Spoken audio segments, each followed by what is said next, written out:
Everyone, it's Nishi Patel from N Accounting. I hope you're having a great day. And today's video, I want to just go over the different ways you can actually take money out of your limited company.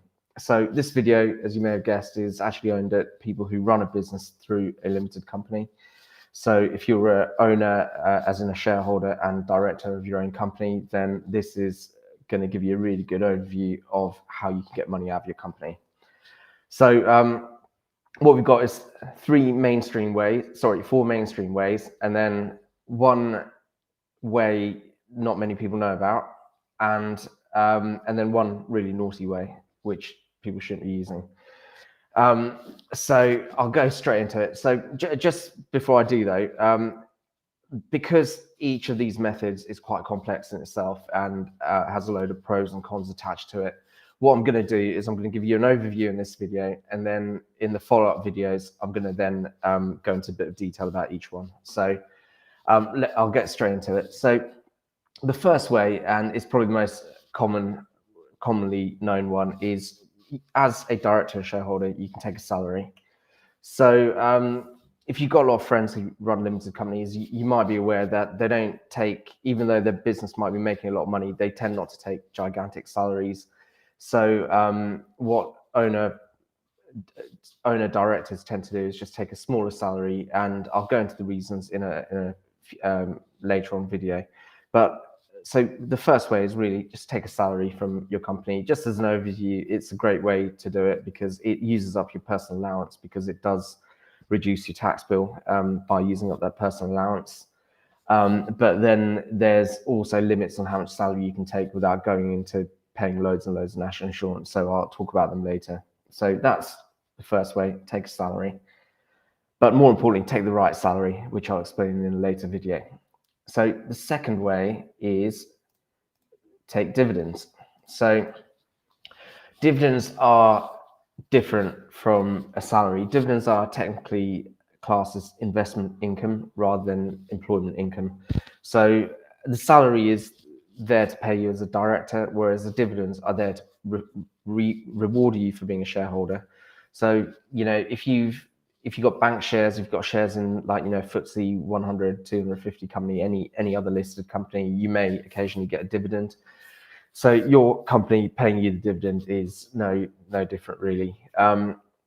And what a dividend is it's a distribution of profits. So it's very important to note that distribution of profits. So if your company is not making a profit, there is no profit to distribute, hence you can't pay a dividend. So that's the second way. There's a few rules around dividends and strategies around dividends, which I will cover in another video. So the third way is take it as a pension. So essentially take money out of your business to contribute into your pension scheme. Contributing in a pension is really good because the tax relief on it is better than any of the other methods. Although there is a drawback because it does lock money away until you're 55. If you're almost 55 or you're over 55, not a problem. But if you're really young and you're way off being 55, then you've got to take a bit of a view in terms of what your financial requirements will be during the course of your life. So that's something I'll also cover later on.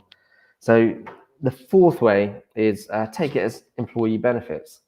So you may have watched my video recently on trivial benefits for directors. If not, go have a look at it because it's a great little tax saving. But you know, other benefits could include company cars, although also watch my video on electric cars, because putting petrol and diesel cars through your company is definitely not a tax saving, it's the opposite. But you can include employee benefits as part of that, so including things like health insurance and gym memberships potentially.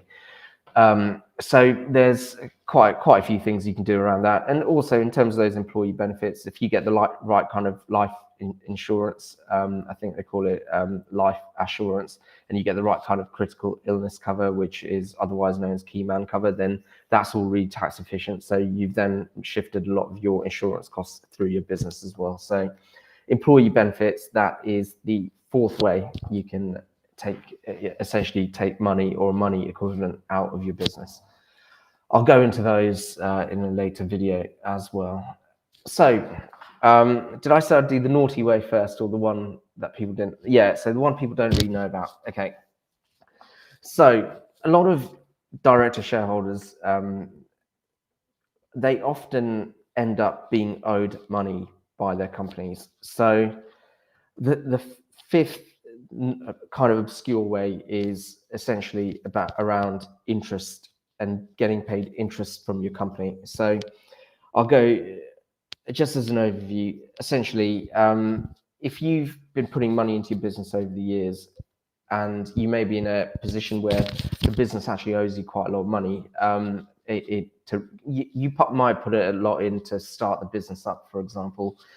You might have recently put more money in to invest in a particular project or something in your business, so you might be owed that money. So one thing a lot of people don't realize you can actually do is you can charge your business, your limited company, a commercial rate of interest for the money you've lent it. So for all the people out there with big director's loan accounts, where they're owed the money, then think about, charging like a 8 or 10%. It used to be higher, but interest and business lending rates have gone down anyway. But think about charging a 10% interest rate for the money you're owed by your business, because what your business can then do is it can pay you that 10% interest. So let's say the business owes you like £50,000 and you charge it 10% a year, then the business could pay you £5,000 in interest a year. And because you're a director shareholder, your savings and investment allowance is slightly different to your regular employee. So you get something called the savings nil rate band, and then you get an additional savings allowance on that. So in theory, you can earn up to about £6,000 a year in interest costs without actually having to pay any tax on them. So it's worth thinking about. There are certain procedures and forms that need to be filled in to be able to do that. So it's not completely simple, but if for example you've borrowed money yourself to put into the business and you borrowed it about 3%, which is a reasonable personal interest rate, and then you're recharging it to your company at 10%, then in theory you're getting about 7% interest on that money you've lent your company tax-free. So definitely worth thinking about. And then the final naughty way, which I mentioned, which people shouldn't really be doing, but it can be useful in the short term to get you out of a pinch, is just borrow the money from your company as a director's loan. So the last method, I was talking about how you might have lent the company money through your director's loan account. Well, it can go the other way and the company can actually lend you money. So one thing to bear in mind, and I'll cover directors' loan accounts in another video as well, is that's only ever a short-term strategy. So if your plan is just keep on borrowing money as a loan and never pay any tax on it, it will eventually backfire. But if you have a short-term financial need for that money and you're confident you can repay it back to your company in the near future, then actually borrowing the money from the company isn't a bad way to do it. So there you are, the 4 ways most people know about, the one way not many people know about, and the one thing you shouldn't really do if you can help it, but it can get you out of a pinch. So what I'm going to do is I'm going to do 6 parts as a follow-on to this video, and I'll talk about all of those in detail, the pros and cons. So keep watching, and I will just remember, if you found this useful, just remember to like, share, and follow, and subscribe. And also, what we do as accountants, fine, we get all the tax right, we make sure our clients save money, but what we do better than any other accountants is essentially we help people build their £1 million business. So we look at what a £1 million business looks like for that client. We point them in the right direction. We give them all the tools they need to do it, and we give them the regular ongoing support to do that. So if you're looking to build a business that you can sell for £1 million, then we're the accountants to start working with. So get in touch. We offer a free strategy session, and look forward to seeing you either there or at the next video.